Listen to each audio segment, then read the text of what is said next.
ഈ അധ്യാപനം ഞാൻ ഭയങ്കര ക്രേസ് എടുത്താണ്. കാലകുളം അധ്യാപനം. എല്ലാവരും നമ്മൾ മാഷെ വിളിക്കുക, നമ്മൾ വേറെ ലോകത്തായിരുന്നു. അപ്പൊ ഞാനൊരു കുഴപ്പമില്ലാത്ത അധ്യാപകൻ എന്ന് ലിജി പറഞ്ഞ പോലെ എന്നെ കുറിച്ച് പറഞ്ഞിരുന്നു. ഞാൻ വടക്കേക്കാട് നളന്ദ കോളേജിൽ, പുന്നകുളം പ്രതിഭ കോളേജിൽ, ചാവക്കാട് ആചാര്യ കോളേജ്, ഇതൊക്കെ ഇതിനിടയിൽ കോളേജാണ്. അപ്പോൾ ചാവക്കാട് എൻ്റെ അനുഭവം കേട്ടാ. ചാവക്കാട് പ്രതിഭ ആചാര്യ കോളേജിൽ ക്ലാസ് എടുക്കാൻ പോയി. അബ്ദുമാഷാണ് അവിടെ പ്രിൻസിപ്പൾ. ഞാൻ ആദ്യത്തെ ഹിസ്റ്ററി എടുക്കാൻ വേണ്ടിയിട്ട് ഒരു ടീച്ചർ പ്രസവിക്കാൻ പോയി. ആ ഒരു ഗ്യാപ്പിലേക്കാണ് ജനുവരിയിൽ ഞാൻ പോണത് ഹിസ്റ്ററി എടുക്കാൻ വേണ്ടി. അപ്പോൾ എന്നോട് പ്രിൻസിപ്പൾ പറയണേ, ഉണ്ണിമാഷ് ഫീൽഡ് ബാച്ചിൽ എടുക്കണ്ട. എന്താ ചോദിച്ചു? ഇല്ല, അവർ വലിയ ഗുണ്ടകളാണ്, വലിയ ചെക്കന്മാരാ. കണ്ടു കഴിഞ്ഞാൽ മാഷ തോന്നില്ല, ഉണ്ണിമാഷ് കണ്ടു കഴിഞ്ഞാൽ അവർ ഷോക്ക് കൊണ്ട് ഇതൊക്കെ എടുത്തെറിയും. ഞാൻ പറഞ്ഞേ, മാഷൊന്ന് എന്നെ അവിടേക്ക് ആക്കി തന്നാൽ മതി, ബാക്കി കാര്യം ഞാൻ ഏറ്റു. അല്ല, മറ്റുള്ള മാഷുകൾക്ക് ഒരു വിഷമമായി, അവരൊന്നും പോകാത്തന്നെ. ടീച്ചർ അവരെ വിടാറില്ല. അപ്പോൾ ഞാൻ മാഷ് പറഞ്ഞ പരിചയപ്പെടുത്താം, നിങ്ങൾക്ക് ഇന്ന് മുതൽ ഹിസ്റ്ററി എടുക്കാൻ വേണ്ടി ഒരു പുതിയ മാഷാണ് ഉണ്ണിമാഷ്. ആള് പോയി തുടങ്ങി ഡെസ്ക് ഇന്നത്തെ പോലത്തെ പിള്ളേരല്ല. അപ്പൊ നിങ്ങളൊന്ന് ശബ്ദമില്ലാണ്ട്, മാഷ് ഒരു പാവാണ്, മാഷൊന്ന് എന്തെങ്കിലും 2 വാക്ക് പറഞ്ഞോട്ടെ. അപ്പോൾ സൈലൻ്റായി. അപ്പം ഞാൻ പിള്ളേരോട് പറഞ്ഞേ, ഞാൻ ക്ലാസ് എടുക്കാനല്ല വന്നത്, ഹിസ്റ്ററി എടുക്കണ അധ്യാപകനാണ് ഞാൻ. ഇന്ന് ക്ലാസ് എടുക്കാനല്ല വന്നത്. കുട്ടികൾക്ക് എന്താ കൗതുകം, ഞാൻ കുറച്ച് കഥകൾ പറയാം, ക്ലാസ് വേണ്ട. അപ്പം ഞാൻ കുട്ടികളെ കണ്ട്, പെൺകുട്ടികളെ കണ്ട് ഹിസ്റ്ററി ബുക്ക് തുറന്നു വെച്ചിരിക്കുന്നു. നിങ്ങളിത് ഹിസ്റ്ററി ബുക്ക് കൊടുത്തുള്ളത് ആര് ഹിസ്റ്ററി ബുക്ക് കൊണ്ടാ പറഞ്ഞു? ഹിസ്റ്ററി ക്ലാസ്സില്ല, ഹിസ്റ്ററി ക്ലാസ് വേണ്ട, ഹിസ്റ്ററി ബുക്ക് ക്ലാസ്സിൽ കൊണ്ടുവരാനേ പാടില്ല. അപ്പം കൈയടിയിട്ട് നാളെ മുതൽ ഒരു കുട്ടി പോലും ക്ലാസ്സിലേക്ക് ഹിസ്റ്ററി ബുക്ക് കൊണ്ടുവരാം. ഹിസ്റ്ററി എന്ന് പറഞ്ഞാൽ കേൾക്കാനുള്ളതാണ്. എന്നെ കേട്ട് കഴിഞ്ഞാൽ നിങ്ങൾക്ക് പാസ്സാക്കാം. കൊല്ലം മാത്രമേ പഠിക്കുന്നുള്ളൂ, അത് ഞാൻ പഠിപ്പിച്ചു തരാം. നാളെ മുതൽ ഹിസ്റ്ററി പുസ്തകം വലിച്ചെറിയുക എന്നാണ് അവിടെ കിട്ടിക്കഴിഞ്ഞു.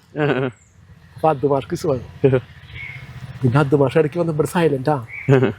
ഞാൻ പറഞ്ഞേ, അന്ന് PKK ഒക്കെ മത്സരിക്കുന്ന തെരഞ്ഞെടുപ്പാണ്. ഞാൻ കുറച്ച് കാര്യങ്ങൾ പറയുമ്പോൾ പൊതുകാര്യം, ഇപ്പോൾ രാഷ്ട്രീയമല്ലേ, ഇലക്ഷൻ നടക്കുന്ന കാലമല്ലേ. അതെ, കുട്ടികൾക്ക് ഇലക്ഷൻ രാഷ്ട്രീയ ഇഷ്ടമല്ലല്ലോ. ഇപ്പോൾ ഏതൊക്കെ സ്ഥാനാർത്ഥികൾ മത്സരിക്കുന്നു? LDF, UDF, BJP എഴുതി. LDF, UDF, BJP. LDF ആര് സ്ഥാനാർത്ഥി? ഇന്നാണ് CK കുമാരൻ. UDF PKK ബാബ. BJP ഇതാണ് PK ഗോപിനാഥ്. എന്താണ് തെരഞ്ഞെടുപ്പ്? എന്താണ് തെരഞ്ഞെടുപ്പ്? കുട്ടികൾ തെരഞ്ഞെടുപ്പ് എന്നാൽ ഒരു ഇലക്ഷൻ. അതെ, ഒന്നുകൂടി പറഞ്ഞു നോക്ക്. ഇലക്ഷൻ ഒരു ഭരിക്കുക, അതെ, അത് ഭരിക്കുക കറക്റ്റാണ്. ഇതൊന്നുകൂടി വിശദീകരിക്കാം. ഒരു രാജ്യത്ത് ആര് ഭരിക്കണം എന്ന് തീരുമാനിക്കുന്നതാണ് ഇലക്ഷൻ. അതെ, കറക്റ്റ്. ഇതൊന്നുകൂടി വിശദീകരിച്ചു. കുട്ടികളെ കൊണ്ടാണ് പറയിപ്പിച്ചു. ആരാണ് തീരുമാനിക്കുന്നത്? ആരാണ്? അതാണ് അതിനുള്ള ജനാധിപത്യ രീതിയാണ് ഇലക്ഷൻ. അത് ശരി, അതാണ് ഇലക്ഷൻ. അത് പറഞ്ഞു. ഈ ഇലക്ഷൻ സ്ഥാനാർത്ഥികളൊക്കെ എന്ത് ചെയ്യണം? നോമിനേഷൻ. കുട്ടികൾ നോമിനേഷൻ നാമനിർദ്ദേശ പത്രിക കൊടുക്കണം. പിന്നെ പ്രചരണമായി. എന്നാണ് പ്രചരണം നിർത്തുക? കുട്ടികൾക്ക് ഇങ്ങോട്ട് പറയാ, എലക്ഷൻ്റെ 2 സംഭവം നിശബ്ദ പ്രചരണം ഇതൊക്കെ പറഞ്ഞു. കംപ്ലീറ്റ് എലക്ഷൻ എന്താണ്, നോമിനേഷൻ എന്താണ്, സ്ഥാനാർത്ഥി പ്രചരണം എന്താണ്, ഇതൊക്കെ പറഞ്ഞു. ഞാൻ പറഞ്ഞേ, ടെക്സ്റ്റ് ബുക്ക് വലിച്ചെറിഞ്ഞിട്ടില്ല. അതിൽ 32ാമത്തെ പേജ് എടുക്കുക. 32ാമത്തെ പേജിൽ ആ ലെസൻ്റെ പേരെന്താ? തെരഞ്ഞെടുപ്പ്. ഇനി 3 പേജ് മറിക്കുക. ആദ്യത്തെ ചോദ്യം വായിക്കുക, എന്താണ് തെരഞ്ഞെടുപ്പ് എന്ന് പറഞ്ഞേ. കുട്ടി പറഞ്ഞു, ഒരു ജനാധിപത്യ രാജ്യത്ത് ആര് ഭരിക്കണമെന്ന് ജനങ്ങൾ തീരുമാനിക്കുന്ന സംവിധാനത്തെയാണ് തെരഞ്ഞെടുപ്പ്. യെസ്, പഠിച്ചില്ല. കൂട്ടാത്ത വിട്ട്. 2ാമത്തെ ചോദ്യം ഇതെല്ലാം നിങ്ങൾ പറഞ്ഞല്ലേ. എന്താണ് 2ാമത്തെ ചോദ്യം? എന്താണ് നാമനിർദ്ദേശ പത്രിക? ഒരു സ്ഥാനാർത്ഥി മത്സരിക്കാൻ നൽകുന്ന ഒരു ഉപാധിയാണ്. എന്താണ് നിശബ്ദ പ്രചരണം? തെരഞ്ഞെടുപ്പിൻ്റെ സമയത്ത് തലേന്ന് സ്വാധീനിക്കപ്പെടാതിരിക്കാൻ വേണ്ടി അത് നിശബ്ദ, അന്ന് ഇതൊന്ന് അതാണ്. 5 ചോദ്യങ്ങൾ കറക്റ്റ് അല്ലേ? അപ്പോൾ ഇത്രയും നേരം ഞാൻ ക്ലാസ്സാണോ അല്ല കഥയാണോ ക്ലാസ്സാണോ കുട്ടികൾ ഞെട്ടിപ്പോയി. ഈ 5 ചോദ്യത്തിന് ഇനി നിങ്ങൾ SLC പരീക്ഷയ്ക്ക് ജീവിതത്തിൽ മറക്കില്ല. 20 മിനിറ്റ് നിൽക്കും. 1 മിനിറ്റ് ഞാൻ ഓഫീസിൽ പോയി എൻ്റെ ബാഗ് എടുത്തിട്ട് ഞാൻ ഒരു 5 കൊല്ലത്തെ ക്വസ്റ്റ്യൻ എടുത്തു. SLC ചോദ്യം. ഇത് കഴിഞ്ഞ ചോദ്യം വന്നാ. അതിൽ 3ാമത്തെ ചോദ്യം, എന്താണ് നാമനിർദ്ദേശ പത്രിക പറഞ്ഞേ.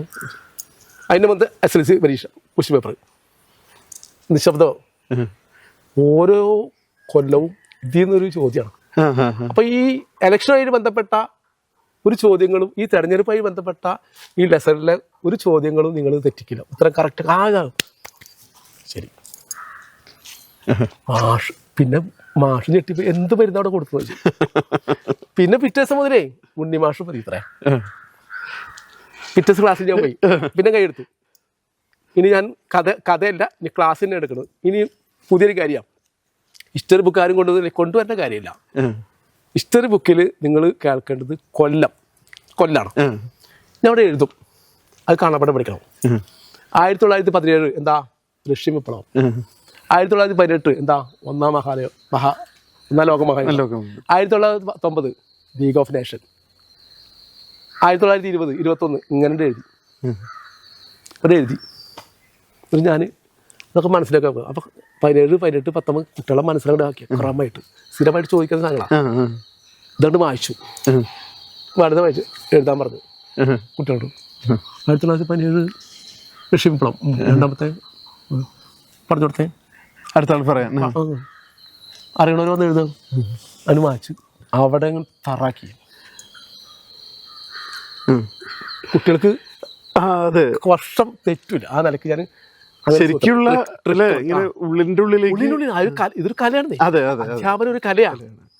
ഇപ്പൊ അതല്ല ഞാൻ ചിത്രം വരയ്ക്കൂട്ടാ, കാർട്ടൂണൊക്കെ വരയ്ക്കും. ജാലിയൻവാലാബാഗ്. ഇപ്പൊ ജാലിയൻവാലാബാഗ് എന്ന ഞാൻ എടുക്കുന്ന ക്ലാസ്സിൽ നിങ്ങൾ വന്നിരുന്നാൽ മതി. നിങ്ങളുടെ നിങ്ങളുടെ മനസ്സിലേക്ക് ഞാൻ വിഷ്വൽ ഇട്ട് വരും. ആ വിഷ്വൽ ഉണ്ടെങ്കിൽ നിങ്ങൾക്ക് ജയിക്കാം. ഞാൻ ഗാന്ധിജിയെ വരയ്ക്കും. ജാലിയൻവാലാബാഗ് ഇതില് ട്രെയിനിൽ കൊണ്ട്